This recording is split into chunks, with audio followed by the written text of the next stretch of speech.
Ladies and gentlemen, boys and girls of the YouTube world, CJ Rose's back in the building. Welcome back to the channel. Word is bond, love is love. Like, comment, subscribe, and do all the above. And if you ain't doing anything today, follow my Instagram. RugerRose23 is the place to be.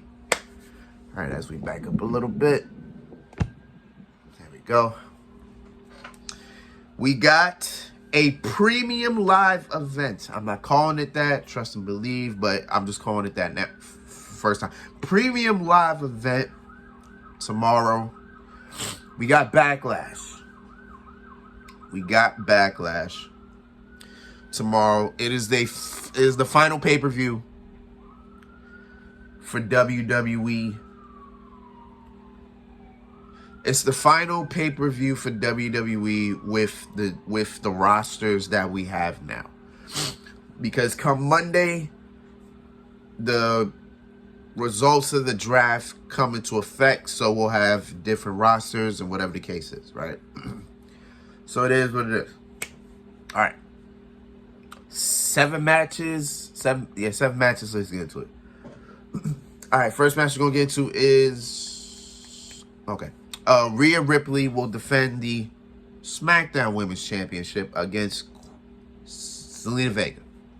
Almost called her Queen Zelina, but not Zelina Vega. So Rhea Ripley got drafted to Raw, which means after Saturday, she will no longer be the SmackDown Women's Champion. Instead, she'll be the Raw Women's Champion because they made the absolute weird decision of sending Bianca to SmackDown, and Bianca is the Raw Women's Champion, and we'll get into what the hell she's doing this in a minute. But Rhea Ripley is at the moment the SmackDown Women's Champion. She's defending against Zelina Vega, who's not winning this match, by the way. Zelina is not winning this match. Now, there was some thought, I'm sure there's some thought now. Rhea's on Raw, Zelina Vega's on SmackDown. Why not Zelina Vega take the SmackDown Women's Championship to SmackDown, and then boom. Number one, that wouldn't make any sense because Rhea won the title literally a month ago. And this is actually her first title defense. So I would not take the title off her yet now, especially to somebody who hasn't even been in position for a women's title. No disrespect to Zelina Vega. I don't even know how this match even gonna go. I think this match will pretty much be like Rhea dominates the whole time, and then Zelina will surprise her, you know, hit her with like a Hurricanrana or a DDT, you know, something out of the luchador playbook. You know what I'm saying?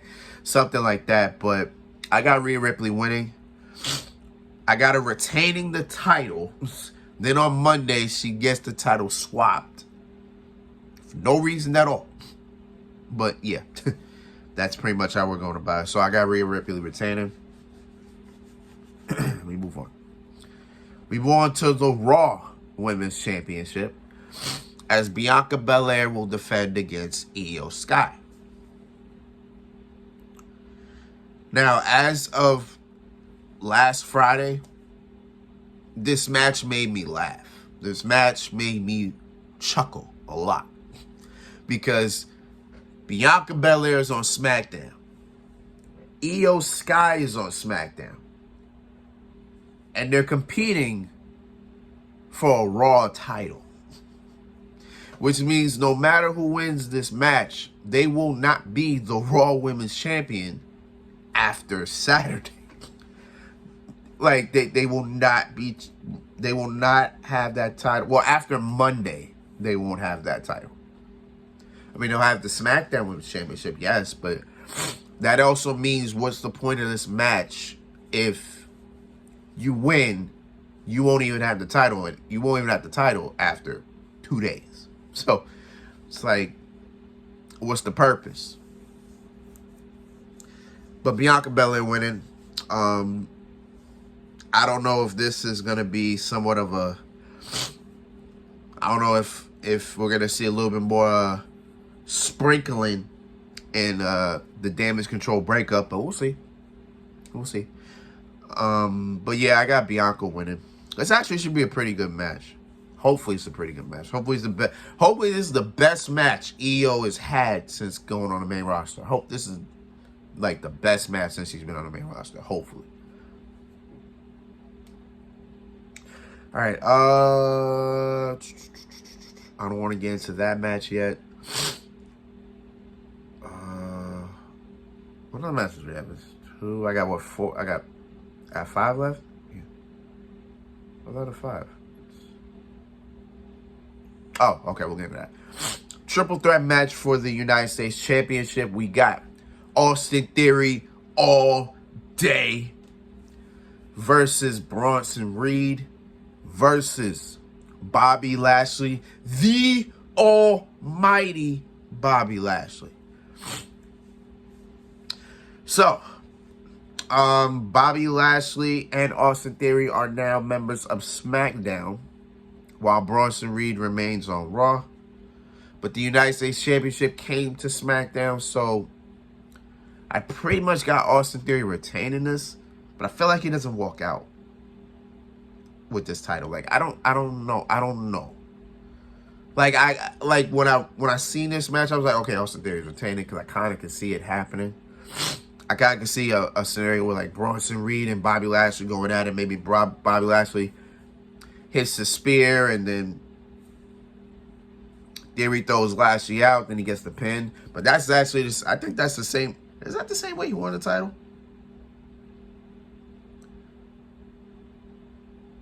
No, I think how he won the how Theory won the title. Seth hit a curb stomp, and then Theory fell on Lashley, and then that's how he became champion. I don't know if that would be the same exact scenario, but I don't know. I feel like Austin Theory retains. I just don't know how. So it's gonna be interesting how this is gonna go. But I got Austin Theory retaining. If not, then Bobby Lashley becomes a 3-time United States champion. Because if it's not Theory, then it's Lashley. But I don't know what that does for Lashley now. I don't know what anything. Well, with Roman Reigns bringing the Undisputed Universal Championship to SmackDown, I don't know what that does for anybody. Like, because I can't say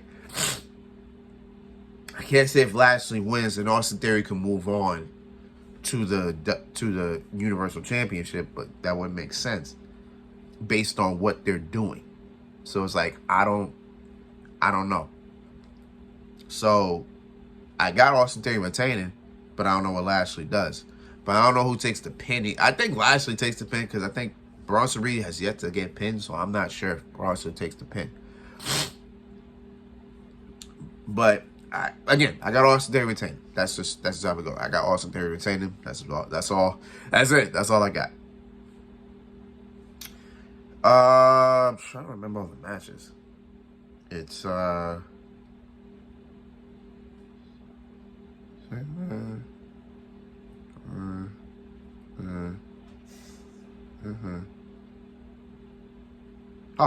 that's all of them? I guess that is. All right. I guess we'll talk about it since it's in my head now.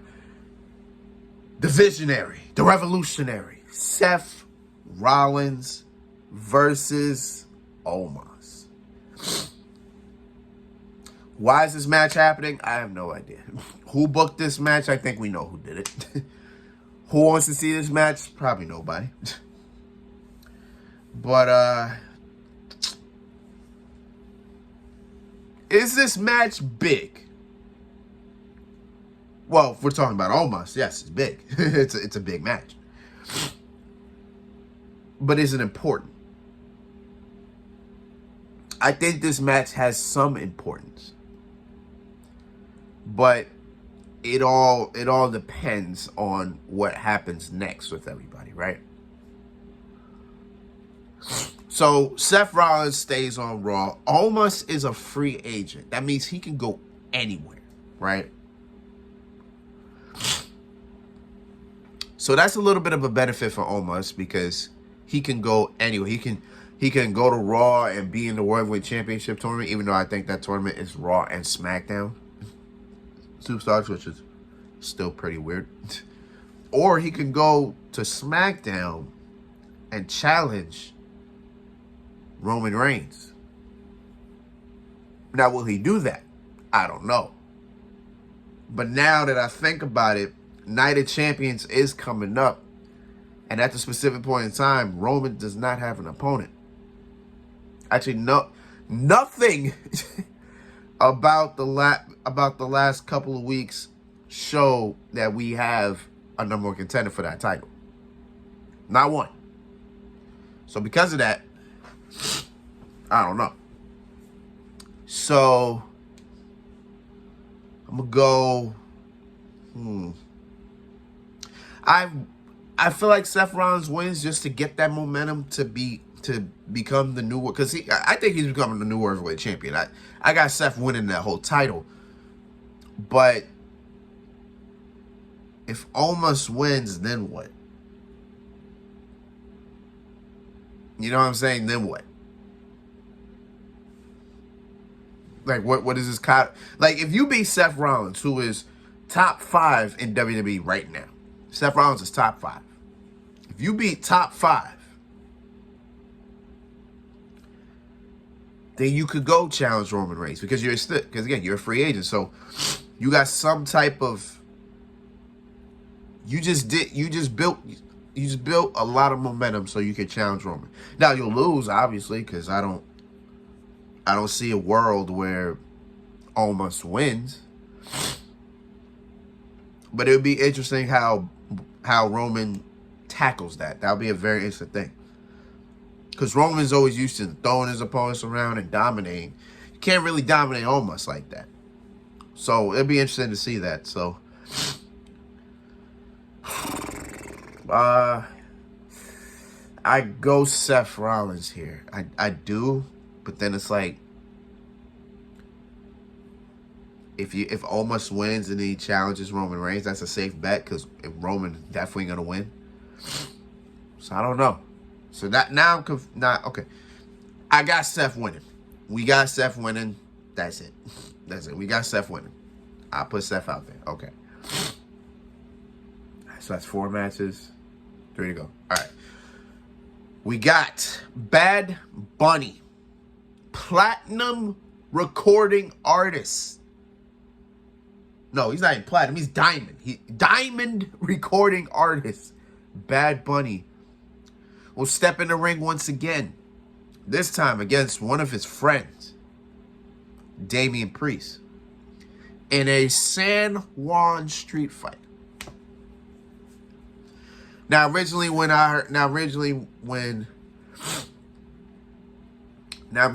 it looked like it might have been Rey Mysterio and Bad Bunny versus Damian Priest and Dominic Mysterio. I thought it was gonna be a tag team match tomorrow, but instead they got full-blown trust in Bad Bunny and full-blown trust in Damian Priest to go one-on-one here.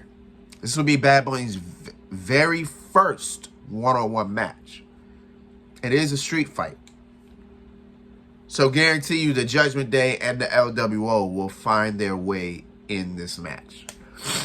This won't be just a one-on-one for the whole entire time. No, Judgment Day and the LWO will find a way in this match. So with that being said, I think, well, Bad Bunny wins, right? Because I think Damian Priest winning this match doesn't really do anything for him. So I think Bad Bunny wins. But it's good to know that Damian Priest actually has something, because out of everybody, Damian Priest was the only one that didn't really have anything going on. Like Finn Balor was dealing with Edge, Rhea Ripley was dealing with Charlotte, and Dominic was dealing with his father. So Damian Priest was kind of like in the background, not really having anything. Now that he has something, it's like, okay, cool, so let's do that. So yeah, I got Bad Bunny winning. That's about it. Yeah, I got Bad Bunny winning. Okay, 6-man tag team war, as I call it. 6-man tag team warfare. We got the Bloodline. As of right now, we got the Bloodline. We got Jey and Jimmy. We got the Usos and Solo Sikoa. versus the Undisputed Tag Team Champions, Sami Zayn, Kevin Owens, and Matt Riddle. This is essentially a Raw versus SmackDown match, because Zayn, Owens, and Riddle are all on Raw. Meanwhile, the Usos and Solo are on SmackDown. So this is a Raw versus SmackDown deal. This match is fine, because this pretty much is carrying what's been happening. Just add Riddle into the mix, who's been out for a while with rehab and with violating the wellness policy and then going to rehab. He's been dealing with that, but in terms of the story, Solo took Matt Riddle out, so he came back. He got it. He's getting his revenge, and boom, right? Well, I got Zayn, Owens, and Riddle winning, because this will be the final time that these guys see each other. So I got the good guys win. I got Raw winning. So Raw wins in this sense. And it will be pretty interesting to see, because next Friday, Roman Reigns will be on SmackDown. So it's going to be interesting to see what he's going to say about not only the Usos not getting back to tag team championships, but as well as them losing tomorrow. So it'll be pretty interesting. So we'll see what happens with that. Yeah, but I got Raw winning. I got Zayn, Owens, and Riddle winning. Definitely. All this leading up to what I believe is going to be the main event. I mean, maybe Bad Bunny and Damian Priest being the main event, which either way it goes. But in some way, I think this is the main event. We got Cody Rhodes, for the first time ever, going 1-on-1 with the Beast, Brock Lesnar. Now, on paper, I think this is a match we would like to see. On paper, I think this is a match this would be interesting to watch, right? On paper, we like Cody Rhodes, Brock Lesnar, win it. You know what I'm saying? I'm down. But in a reality sense, this match kind of doesn't make any sense, only because why is this happening? Like, literally, it was the Raw after WrestleMania. Cody Rhodes came out to confront Roman Reigns. Cody wanted a rematch. Paul Heyman said no, but Roman essentially said no. Then Cody wanted a tag team match with him and Solo. Then Paul was like, who's going to team up with you? Boom, here comes Brock Lesnar to a crazy ass pop, by the way. That pop was crazy. So it looked like it was going to be Brock Lesnar and Cody Rhodes versus Roman Reigns and Solo. So we get to the main event. Boom, here we are. Before the bell even rings, Cody turns to Brock, and then Brock gives him an F5, and then from there proceeds to beat the living hell out of Cody Rhodes. And for weeks, we had no explanation of what happened. Hell, we could have actually got the explanation this past Monday. Brock was on the mic, Brock was talking. But Brock never said, I attacked Cody Rhodes because. He never said why. So, essentially, this match essentially is just booked just to be booked, honestly. Like, all the matches probably except Bad Bunny, Damian Priest, and the 6-man tag the rest of them are just booked either randomly or just for whatever. You know what I'm saying? This match was the first match booked, and there's nothing to it. So now, what happens? Well, Cody wins. Cody Rhodes has to win. Cody Rhodes has to win in order to build his momentum, because people have been, some people have been mad that Cody Rhodes got drafted to Raw and Roman to SmackDown, keeping those two separate, because if there's one person that could beat Roman Reigns, it is Cody Rhodes. And he's supposed to finish the story. So an idea that's been floating around is come July for Money in the Bank in London, Cody Rhodes goes to Money in the Bank, he wins it, and then he cashes it in at SummerSlam, and then boom, he beats Roman Reigns for the Universal title, and then boom, then Roman gets that well-deserved vacation that, I mean, he's having it now. Well, Roman's having that vacation now. What am I talking about? You know what I'm saying? So, but, you know, Roman will have the title and Roman could be away fully for as long as he wants to, right? We won't see him back to, like, what, Crown Jewel or Royal Rumble or even WrestleMania next year. You know what I'm saying? So, it might be like that, but I don't know. Then I'm hearing that they may be planning a rematch between those two at WrestleMania 40, and that's in April next year. So I don't know how they're gonna do that, because that's not only a risk, that's challenging, because now you got to give Cody Rhodes a whole bunch of opponents. You gotta give him a whole bunch of opponents while making sure that Roman Reigns is still defending that title. So it's like, it's a very complex bag of what's going on. So honestly, I don't know what's gonna happen, but I got Cody Rhodes winning. I think Cody Rhodes wins, and then he moves on to whatever happens. I don't know. I guess we'll see as time goes on. We'll put the cart before the horse over here. We just show the horse the cart, and then we just figure out what he does with it. You know what I'm saying? You know what I'm saying? We just figure out if he goes left, he goes right. We don't know. You know what I'm saying? But it is what it is. But I got Cody Rhodes winning, and then he attempts to continue to finish the story. You know what I'm saying? So it is what it is. So until this has been Rose, man, thank you for watching. Thank you for all the love, support, as always. As I've repeated multiple times, I will not be home for Backlash tomorrow. I won't get home maybe hours after that. So once I get home, I will watch it, and then I'll make my review. You will probably get that to like 4 or 5 in the morning, but it is what it is. You already know. So until next time, peace, love, wanted. You heard?